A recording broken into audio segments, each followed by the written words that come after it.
Al-IyamoyeTv Radio, Voice of the Voiceless. National issues that concern Nigeria and also that of the state can be heard on the Periscope. The Periscope on Al-IyamoyeTv and radio with the host Fisayomi AJIBOLA every weekdays, Mondays to Fridays, 10 a.m. to 11 a.m. You won't want to miss it.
In the last 5 months, it's saying that the Russian military has suffered 100,000 casualties, comprising deaths and injuries in the last 5 months in its continuing invasion of Ukraine. The White House said, concluding that Vladimir Putin's winter offense is the Donbass as a failure. The figure, based on the U.S. intelligence estimate, includes more than 20,000 deaths. Of these, at least 10,000 killed are soldiers of the private Wagner's military group, according to White House National Security spokesperson John Kirby. That is telling us that the world is still ravaged by one war or the other. If we look at that also of that of Palestine, there is a report coming out this morning that Palestinian prisoner has died in Israel after long hunger strike. Yes, somebody who was detained in Palestine, in Israel, a Palestinian. The Palestinian prisoner died in Israel custody early Tuesday after a hunger strike of nearly 3 months. Israel Prison Service did release this morning. His name, Kader Adnan, began his strike shortly after being arrested on February 5. Adnan, a member of the Islamic Jihad militant group, had gone on hunger strike several times after previous arrests. That included a 55-day strike in 2015 to protest his arrest under so-called administrative detention, in which suspects are held indefinitely without charge. He protested that why are you keeping him under detention and without taking him to court? And this man went on hunger strike. Unfortunately, he was not able to scale through it. Okay, also on the international scene, Indians celebrate 100th episode of PM's Moody's radio show, one-way communication tool or redefining outreach. The Indian federal government yesterday celebrated 100 episodes of Prime Minister Narendra Modi's flagship radio program, hailing it as a platform that has strengthened the country's democracy. It's no news that the PM of the Indian government, Narendra Modi, has a radio show. On weekly basis, he comes on this radio to tell about the development, what the government is doing, and give opportunity for those who have issues with the government to express their grievances, talk about what they wanted from the government, and it will be addressed. Can we have a replica of that in Africa? Can we have a replica of that in Nigeria? Can a government agency be agents, government agents, be it governor, minister, senator, somebody who is holding a public office in Nigeria, grants a weekly radio program where it's owned by him? He will open it for people to start talking about what they wanted from the government.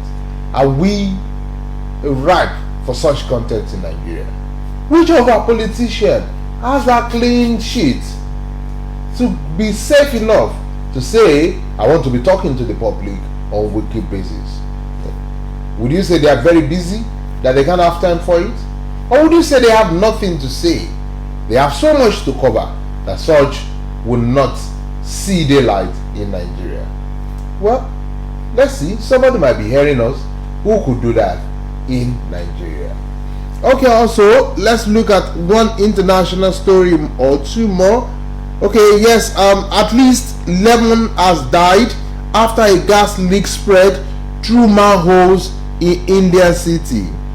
Well, we'll concentrate on India more. It seems we are concentrating on India more. At least 11 people has died and 4 others were hospitalized in serious condition after a gas leak in a city of northern Indian state of Punjab, which went underway a night-long decontamination process. The leak of an unidentified gas occurred on Sunday around 6:30 a.m. with a Gaspera neighborhood of Ludhiana city, Punjab, prompting authorities to put a kind of curfew in that area.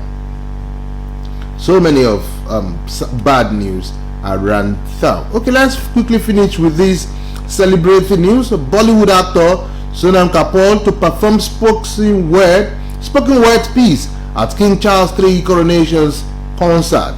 The Bollywood actor Sonam Kapoor is set to perform a spoken word piece at the King Charles III coronation concert at Window Castle on 7th of May. The 37-year-old actor will join a lineup of global stars such as Katy Perry, Lionel Richie for special occasion. Kapoor will deliver an award piece before introducing Stephen Winwood and the exclusive Commonwealth Virtual Choir on stage. Okay, now let's come back to Nigeria. Don't forget that this content is available on YouTube as you are seeing it on Facebook. Just go to our handle at Al-IyamoyeTv/radio on YouTube. Then you can subscribe.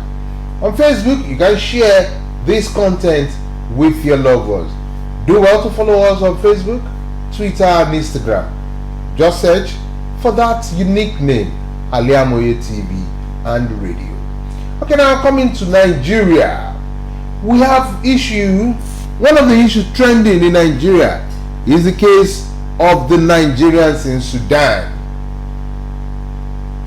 Sometimes last week, the government approved the evacuations of Nigerians, especially Nigerian students, from Sudan to Egypt. And from Egypt, they were being promised to be airlifted to Nigeria. Well, we also heard or read that the government approved heaping amount of money to get buses to evacuate these Nigerians. Though controversy has trailed the buses, that half of all the buses they've said they are going to get to evacuate Nigerians from Sudan, only about 14 of them turn up. 10 came in the daytime, and they said some 4 sneak into town later that evening. Well, the Nigerian students also gave ultimatum to the federal government to evacuate all Nigerian students from Sudan to Nigeria. But Nigeria is saying, oh, it is impossible. The Nigerian government is saying it's impossible to evacuate them from Sudan to Nigeria. We're going to go to Egypt, evacuate them from Sudan to Egypt. But the good news now is that the Egyptian government has opened borders for stranded Nigerians to be able to access. The federal government did said yesterday that the Egyptian authority has opened their country's border for Nigerians fleeing the Sudan war to cross after an intervention by Nigerian President Muhammadu Buhari. The chairman of the Nigerian Diaspora Commission, Abike Dabirerewa, was the one who released this on her Twitter handle yesterday. According to her, as quoted, with the intervention of the President Buhari, Egypt has finally opened its border to Nigerians fleeing Sudan. With an Air Force plane already on ground in Aswan, Egypt, the process of the first set of evacuees will begin. End of quote. Egypt had earlier given the federal government conditions for Nigerians fleeing the Sudan war to cross the border. The first set of Nigerian evacuees from Sudan, our 637 students, had been stranded at the Egyptian border. The Minister of Foreign Affairs, Godfrey Oyema, on Sunday night said that the Egyptian authorities insisted on clearing all the 637 Nigerians before they could be allowed entry into their country. The minister explained that the federal government might move the students to Port Sudan for evacuation if Egypt delayed for further allowing the Nigerians to enter its country.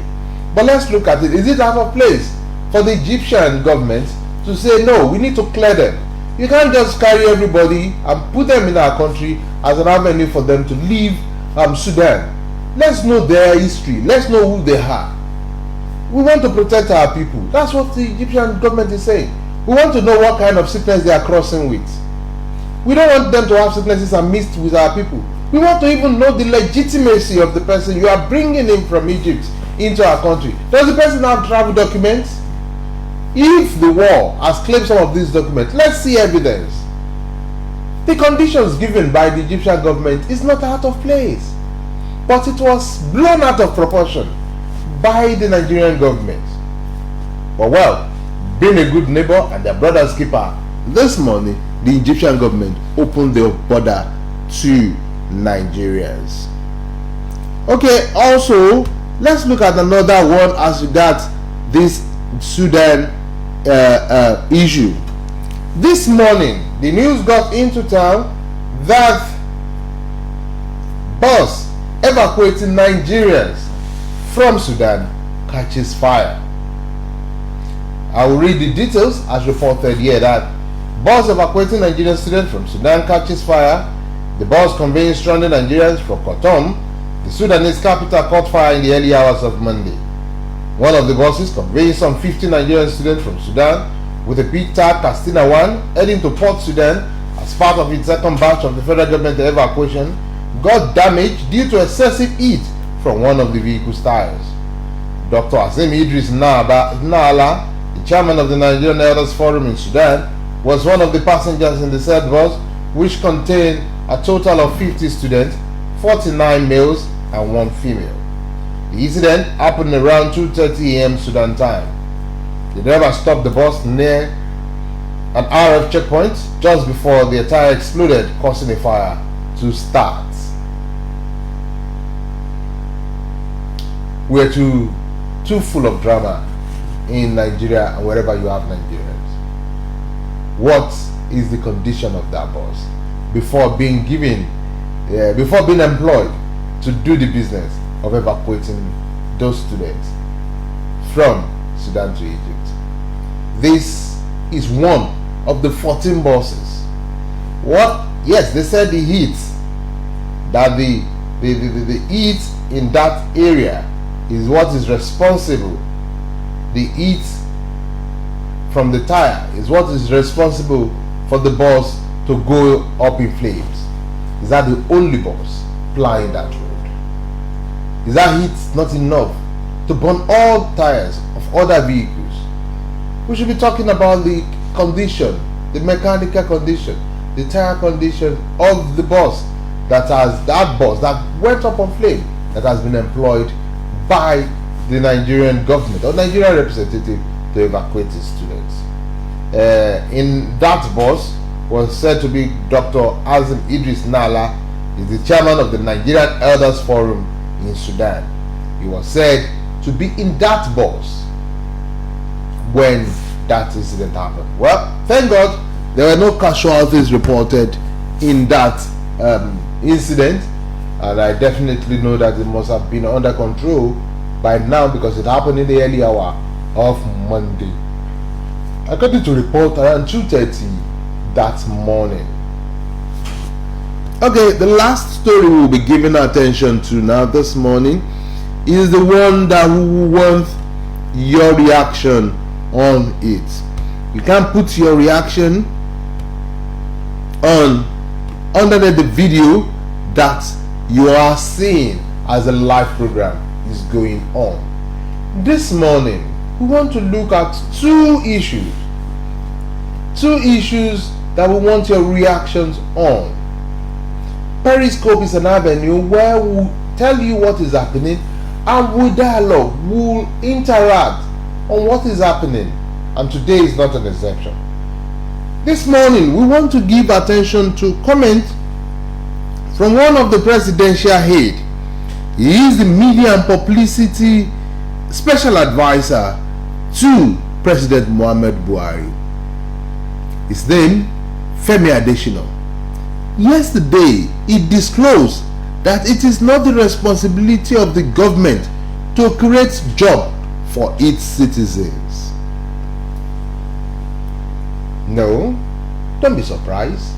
We want to talk about it together.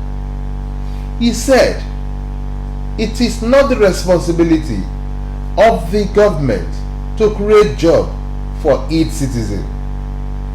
He was on a television program yesterday, and while he was speaking about the achievements of President Muhammad Buhari in the last 8 years, he talked about so many things that he has done, and somebody talked about unemployment. There, Adesina noted that all that the government does is create an enabling environment for creating jobs, while the private sector creates the job. When one of the listeners asked that the government of President Muhammad Buhari promised to create about 3 million jobs annually when it was coming in 2015, that how far has the government gone in its almost 8 years in government?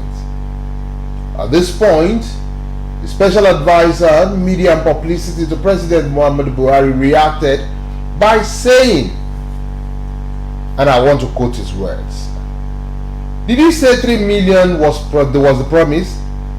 I wouldn't say he put a figure. What I recall was that President Buhari gave the percent of joblessness in the country. I wouldn't recall that he gave a specific figure for the numbers of jobs we are creating. For all you know, that may have come from anywhere. But what I want to tell you is that it is not the duty, it is not the responsibility of the government to create jobs. It is only the responsibility of the government to create an enabling environment while private sector will create jobs." Do you believe what he has said? Are you telling me that what he said was a baseless defense of the government? Is Femi Adesina putting up a baseless defense for the government? Who provides jobs? Government or private sector? Enabling environment for private sector to create jobs, is it not the responsibility of the federal government? Maybe those who have a better understanding of what Femi Adesina have said should come under this loop and educate us and educate the public. Or even if Femi Adesina is erring, if he is opportune and you know somebody who knows him very well, you can share this content to his world. If he can expand or expatiate on that his comment, that it is not the responsibility of the federal government or the government to create jobs. In his words, I want to add to what he said. He said, regard as it may, it is the job and the duty of the government to create an enabling environment for jobs in the country. It is not the government itself that creates jobs. All it does is to create an enabling environment. Most of the jobs you need in a country will come from the private sector. As long as you have an enabling government, it is the private sector that will create the jobs. He, however, noted that Buhari has achieved in all sectors, including oil and gas and infrastructure, legislative matters, and security. When he said it's not the duty of the government to create jobs, are there workers who are under the payroll of the federal government? Are there workers who are under the payroll of the state government? Is the government not providing jobs for this set of people? Or is it that he has been quoted out of context that is said that it is not the duty of the government to create jobs? Would you say that this comment from the special advisor, it's something that will add no value to each person because you believe that this comment is baseless and shouldn't be coming from somebody of his caliber?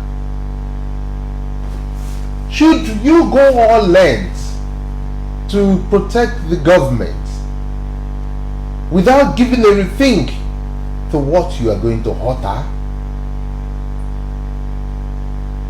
Does it make any sense for a government agency, a government representative rather, able-bodied man, to come out to say it is not the duty of the government to provide jobs for citizens?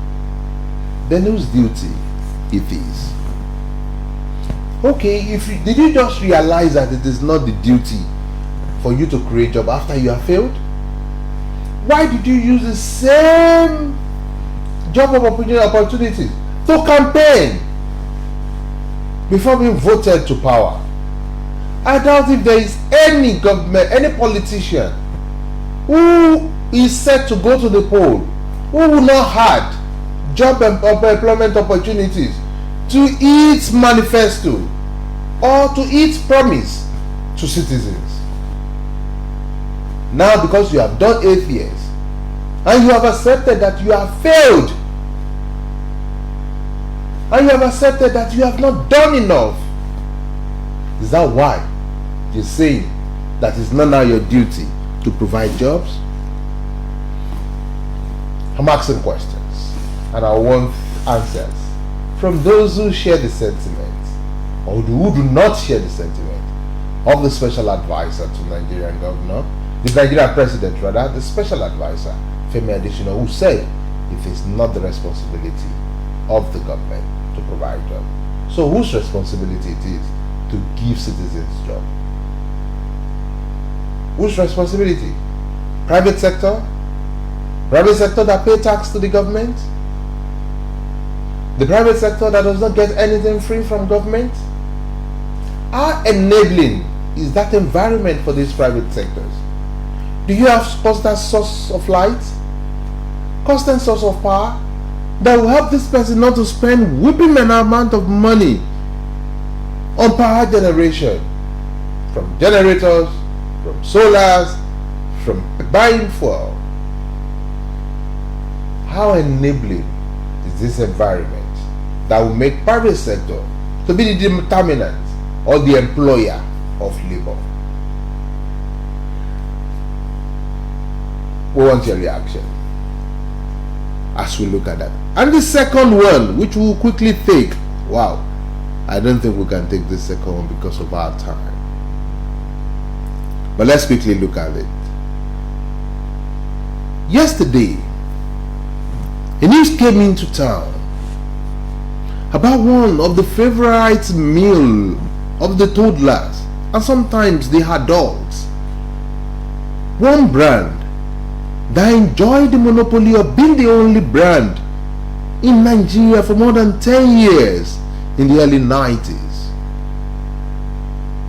That brand became a household name that other product line coming under it were being called its name.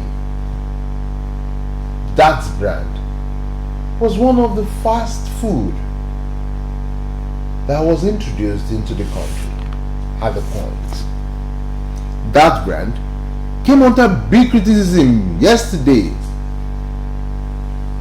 though the issue has been on for years, but it came again to limelight where it is being accused or being said that one of the seasoning being used in making that product is cancerous.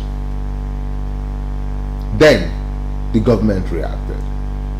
The National Agency for Food and Drugs Administration and Control, NAFDAC, has reiterated that the importation of Indomie noodles is banned in Nigeria. The Director General of NAFDAC, Professor Mojisola Adeyeye, said this in a statement on Monday that the product is one of the foods on the government prohibition list.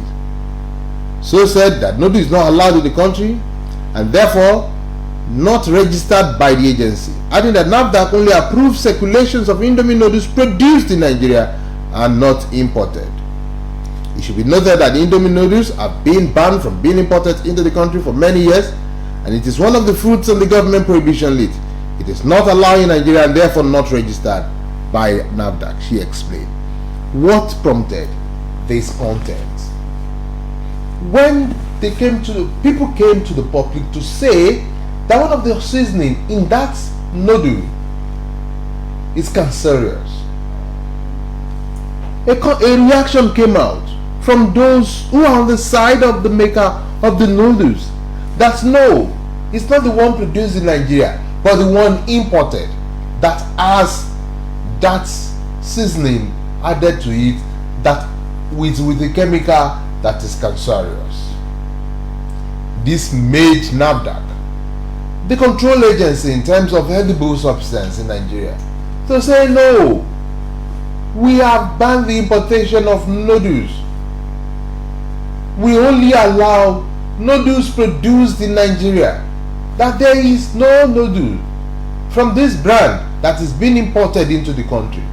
So you do not have excuse to say that that brand that is being imported is the one that has that chemical that is cancerous.